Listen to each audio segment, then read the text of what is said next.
In today's video, I'm going to take you through 5 exercises that you can do at home to improve your calf strength. We know that the calf is absolutely vital when it comes to absorbing load when running, and it's a really common area to get injured if you are a recreational runner. So including some strength exercise for your calf is a really good way to reduce the risk of this happening. Let's get into the video. Now, first exercise is one you've probably seen online already, which is a heel raise. Now, heel raises are fundamental for strength in runners, but there are a number of ways that you can do them wrong. So I'm going to go through things that you want to avoid at the end of the video. Stay tuned for that. But for the purpose of this bit of the video, I'm just going to talk you through how you want to complete it. So we're going to aim for straight off the edge of the step. So we're working through more range than you would be on the floor.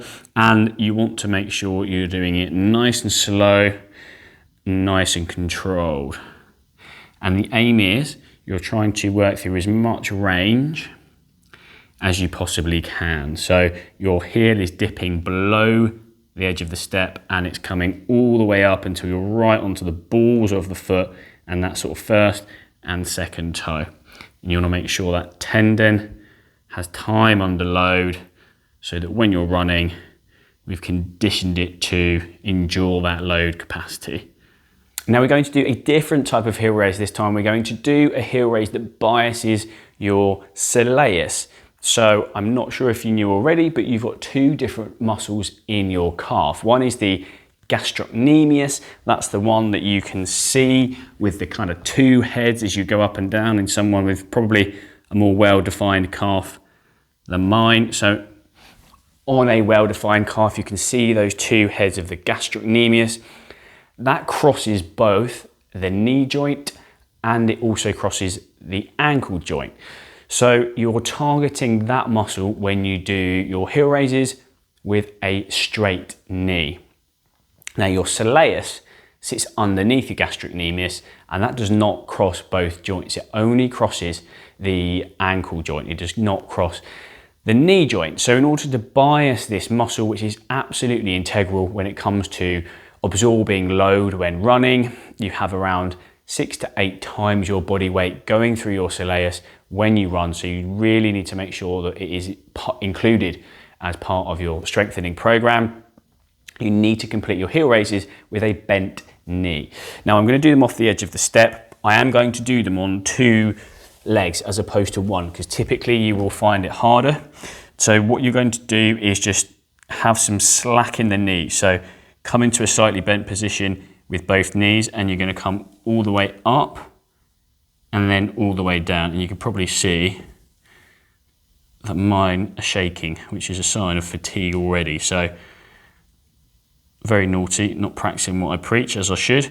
They should be better than this, but it'll be interesting if you do them, whether you feel the same. But you'll bias your soleus by doing your heel raises with a bent knee. If you're better in it than I am, you could complete it on 1 leg. But clearly I'm not strong enough to do that. So but give it a try at home.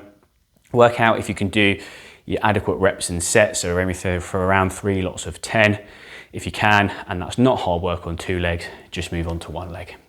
A further way that you can bias your soleus with a bent knee is doing it seated. So you will need some weight for this. Doing it like this is going to be way too easy. You can grab a couple of dumbbells or you could have a 1 barbell across your legs. I'm going to use a couple of heavier dumbbells and you're just going to rest them over the top of the knee and you're going to do your heel raises again. And same as before in terms of repetitions and sets, you're aiming for the 3 lots of 10 and you want to do them nice and slow and nice and controlled. And then obviously you'll just gradually increment the weight as you feel comfortable.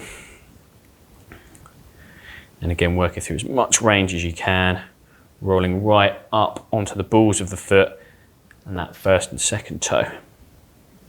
Now we're going to move on to a little bit of plyometric work now. So where our feet are leaving the ground and landing, which is a vital part of conditioning your legs to be able to tolerate what you want when it comes to running. So don't leave this out of your program. We're going to do some jump squats. So we're going to find a little bit of space and we're just going to jump, land, and you want a nice soft landing in the ankles, the knees and the hips. And this will get not just the calf working, but the rest of the kinetic chain in the leg as well.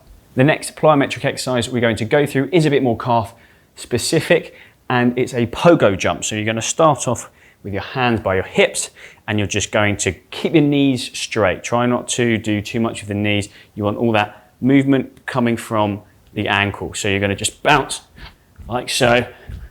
You can do this on the spot, or you could do it over a strip of space at home, and you want to be nice and light on your feet. Don't let the knees bend too much. Don't let the hips bend too much. You want all this movement coming from the ankle.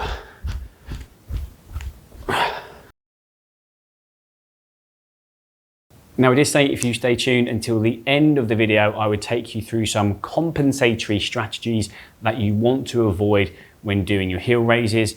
It's integral to get heel raises right, as there's such a foundation part of how you're going to maintain your calf strength when running. So the first one is make sure that when you're doing them, you keep your knee dead straight when you're biasing your gastroc heel raises. So you want to make sure the knee stays nice and straight. And what you'll see sometimes if people get tired is they will bend the knee like so to try and give them some momentum when they're pushing back up. So avoid bending the knee when you're doing your gastroc heel raises. That knee needs to stay nice and straight. The second strategy you want to avoid is doing them really quickly, like this, okay? Now, tendons need time under load. So you want to do them nice and slow, nice and controlled, and through as much range as you're able to achieve. You want to avoid bouncing up and down. The third one is making sure that you are working through as much range as you possibly can. So whether you're doing them off a step or whether you're doing them flat on the floor, you don't want to be coming to halfway and then back down like this. You want to make sure you're really working that calf through as much range as possible. Now, you might be doing that because your calf isn't strong enough to work through the full range. And if that is the case, then you probably need to regress the heel raises back a step. So if you're doing them on one leg, you may need to do them on two legs. If you're doing them on a step, you may need to do them on a flat surface. But if it's just a coordination thing and the strength is there, then make sure you're working through the full range that your calf is allowing you to.